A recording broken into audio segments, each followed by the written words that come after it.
November 18th.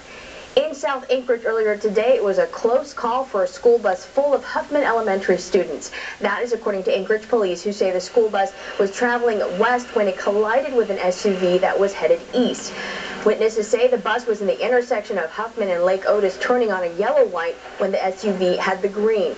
Police say the bus driver may have been at fault.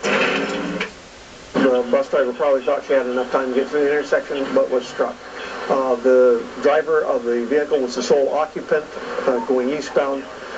He apparently has some wrist or hand injuries, was transported to the hospital to address those injuries.